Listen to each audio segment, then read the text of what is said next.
Hello everyone, welcome back to more Mario Kart 8 Deluxe. Well, last time we played through the Star Cup on 150cc, if I can speak properly. And today we're going to be playing through the Special Cup on 50cc, and we're going to be using Daisy. And we also unlocked some new tires. What did we unlock? We unlocked the wooden tires, so we'll be using those this episode. We'll also be using the Circuit Special, which I think fits Daisy's character very nicely. And we'll be using the Plane Glider. Here are the stats. And of course, we're going to once again make sure that Smart Steering and Auto Acceleration are indeed disabled. And so without further ado, let's dive into the Special Cup on 50cc. Let's do this.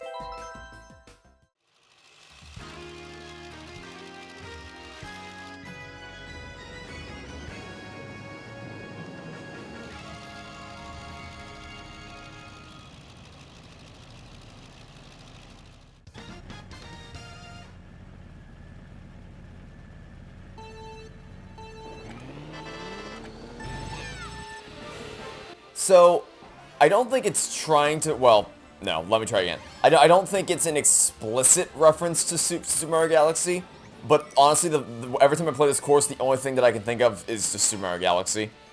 And I think it's just a mixture of the kind of the vines around the track and the Bowser's starships, kind of, or not starships, but the cloud top cruisers, if you will, kind of remind me of the Bowser Jr., the starships that you see in the Galaxy games.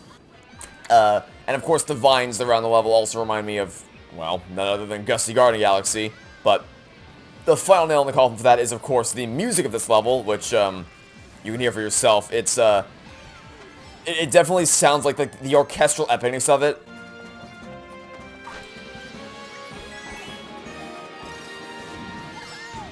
Definitely sounds like something like this track right here, or this part of the track.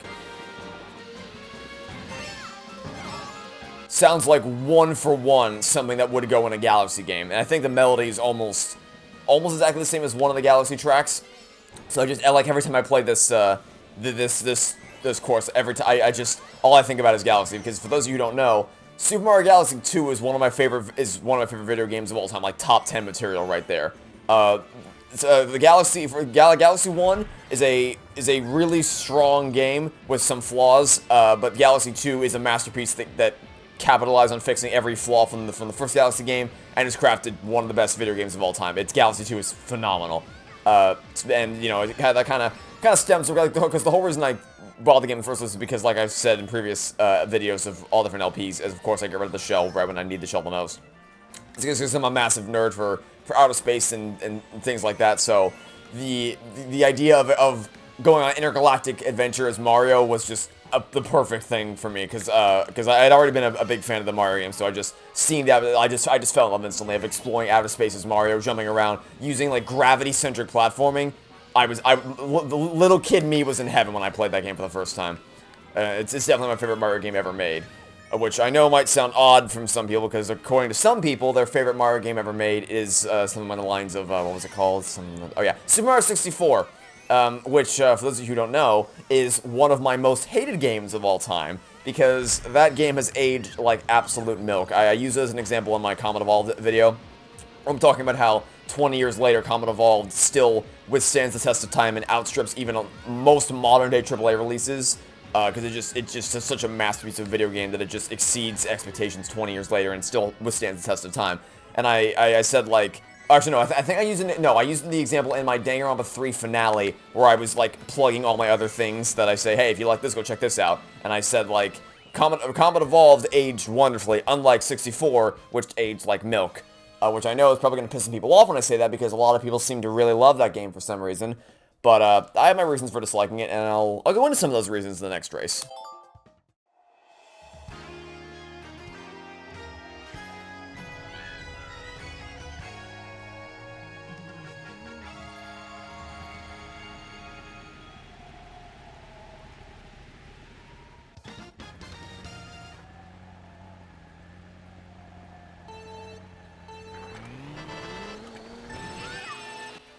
And the reason is, really, it's just the camera controls are crap.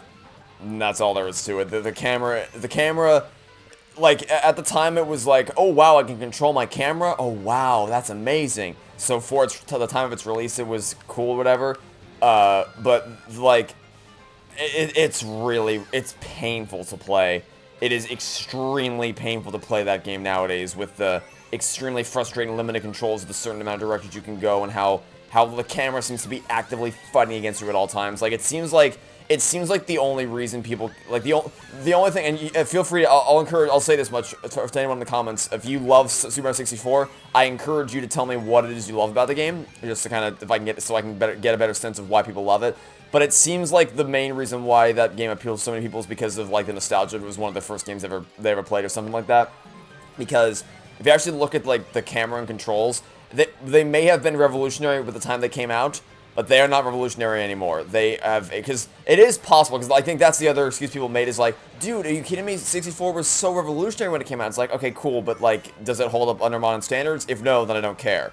Because Combat Evolved, like, the number one excuse, like, or the number one comparison I can always draw is Halo Combat Evolved, which you'll probably hear me talk about a lot over the course of this. Just Halo in general will probably pop up a few times over the course of this LP.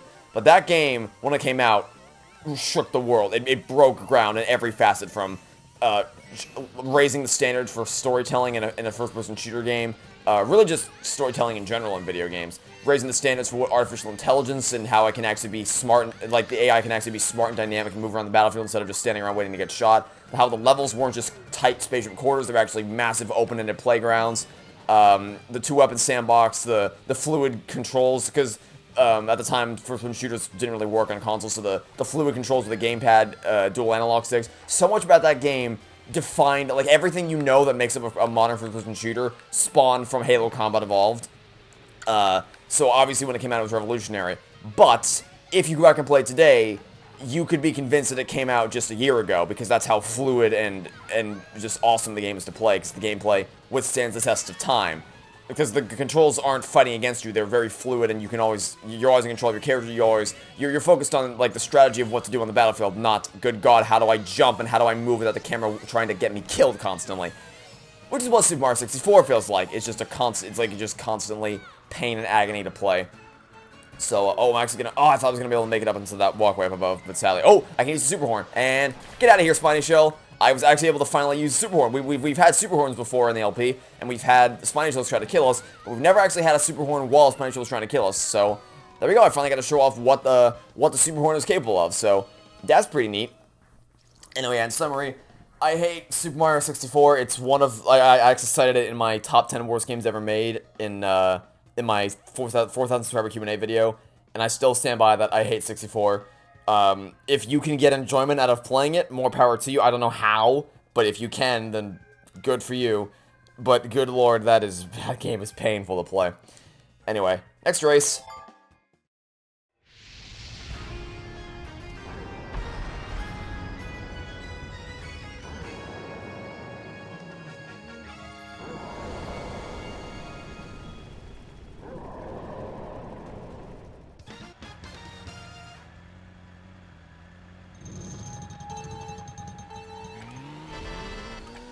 Speaking of my top 10 worst games, by the way, I'm starting to kind of regret making that list when I did, because it just seemed like the worst timing in the world, because I made that list, because, like, usually when you have a list of top 10 favorite games or top 10 least favorite games, that list is pretty solid. It doesn't really change all that often. Like, obviously it can, obviously it is possible at any time for a game to break into my top 10 or break into my bottom 10.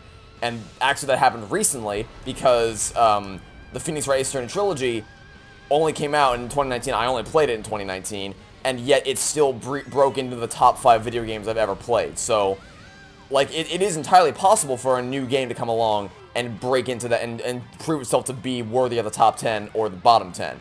But usually, like, your favorites are pretty close to your heart. It's gonna be, like, it's gonna be really hard for any other game in the future to be able to crack that top 10. But it's not impossible, and anything's possible.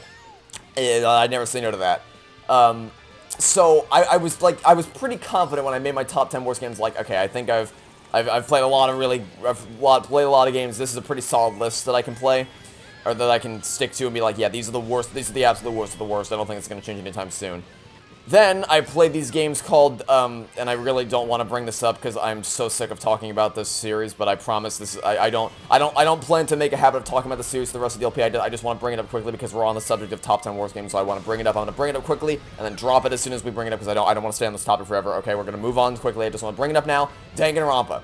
I made that list right before I played Ultra Despair Girls, which is, I still am not fully convinced that is a real game, because of how morally reprehensible it is, and how the gameplay sucks, the story sucks, just everything about that game is crap, and it's like, I just find, because, like, I'm not convinced it's a real game, which is why I didn't put it in my top 10, because it's like, I'm still like, is this game real? Is this a fever dream I had?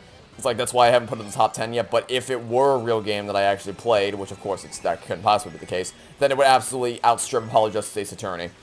It's baffling. And then V3 Killing Harmony, Danganronpa V3 Killing Harmony as well, literally makes the entire series irrelevant, so that would also be worse than, than Ultra Despair Girls.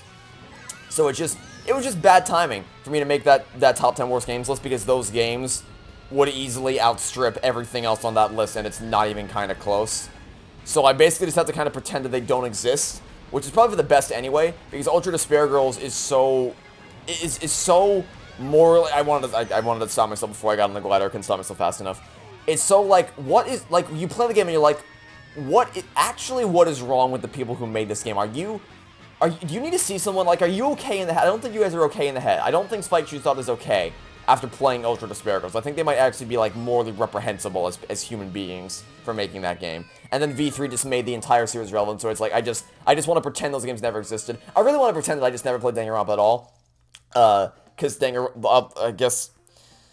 Alright, you know what, I'll talk about a little bit more in the next race, just to kind of close the book on this chapter of my life once and for all.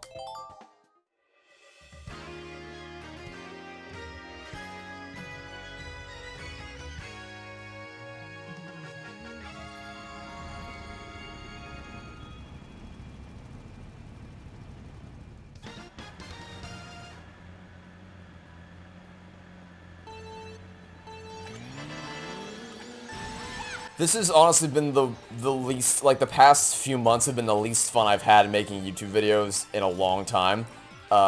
Just because Danganronpa has been the core focus of it, and the Danganronpa fandom is, like, actually stressful to deal with, and playing those games is painful, like, mentally draining to play. Making my Danganronpa 3 series, while I'm very proud of the work I created, and I'm happy to hear that so many people enjoyed it, making that series and playing the games has been stressful physically and mentally, and I don't want to ever put myself through that ever again. Thankfully, it's fixed. It's like, now that I'm actually... Because I recorded Paper Mario or Origami King, and I'm recording this now, and Greatest Attorney Chronicles is right around the corner as well, which, of course, is an outdated comment when this video releases, but yeah. Now that I'm entering, like, a new phase and I can leave Danganronpa behind, I'm actually starting to, you know, enjoy being a YouTuber again. But most of this year, I gotta be honest, guys, most of this year spent focusing on Danganronpa was just painful. So it's just like, I don't want to linger in this. I'm just talking about this right now so I can close the book in this chapter of my life forever. I don't want to linger in this anymore. I did it. I can say that because the only reason I came back to this all is because I quit the first time. I quit Danganronpa the first time, and people were like, I want to see more. I want you to do it again. So I came back to finish what I started. And that was the beginning of the end, because that was just like, oh my god, why did I do this to myself? And it just kept getting worse and worse and worse. So I'm happy to hear that so many people enjoyed the LPs and enjoyed the Danganronpa 3 series. But dealing with the Danganronpa fandom and just playing those games in general was mentally and physically draining and taxing. And I don't ever want to do it again. So, I mean, I'm still going to play Danganronpa S when it comes out in December, because I feel like I almost have a moral responsibility at this point and an obligation to keep up with what the hell Spike Chunsoft is doing with Danganronpa. But outside of that, I don't want to make an effort to talk about Danganronpa really ever again. I'm just doing this now, like I said, to close the book on this chapter of my life. But in summary, I did not enjoy the Danganronpa arc of my channel, in case, I guess you could call it that. But I'm happy it's over, because now that I'm actually playing good games like Mario Kart 8 Deluxe and Paper Mario Origami King and Greatest Attorney right around the corner, I'm actually, like, remembering why I enjoyed making content so much, and I'm happy to finally be back and covering games that I want to cover and that I really, really enjoy. So, it's good to be back, basically, because even if you didn't watch the Danganronpa series, you can probably tell I was not that was pain to play. So I'm glad it's over. I did it. I can say that I did it. It's done. And now I can move on to bigger and better things. So that's my summary of the Danganronpa, of my Danganronpa experience. It was pain, but it's over, which is good. Anyway, if you want to know my thoughts on this version of Rainbow Road, I know a lot of people aren't a big fan of it because it just says it doesn't feel like a proper Rainbow Road. You know, it just feels kind of like a space station course, which is kind of my thoughts on it as well. Is that like I really like this course, but not as a Rainbow Road course, as an outer space exploration, like space station kind of style course. Because Rainbow Road is just the Rainbow Road, and that's what it is. So if this were just like a space station course, I'd love it. But as a proper Rainbow Road, it's like, not a bad course, just like, you know, other Rainbow Roads in this very game, because there's 2 other Rainbow Roads in this game, just easily outstrip it. Anyway, that's the Special Cup, so now let's go view the results.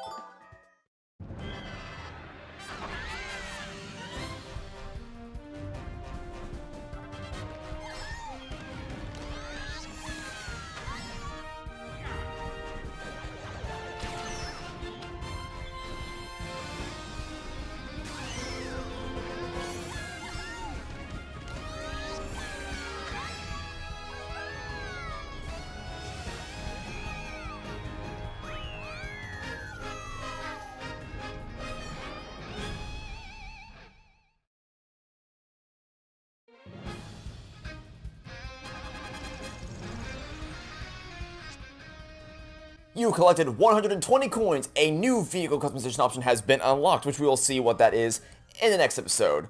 But of course, for now, that'll be it for this video. We finished up all the new cups, so Mushroom, Flower, Star, and Special. And then tomorrow we're going to be starting up the Retro Cups, so that'll be exciting. So thank you all for watching. Stay tuned for next time. I hope to catch you all tomorrow for some more Mario Kart 8 Deluxe. Goodbye.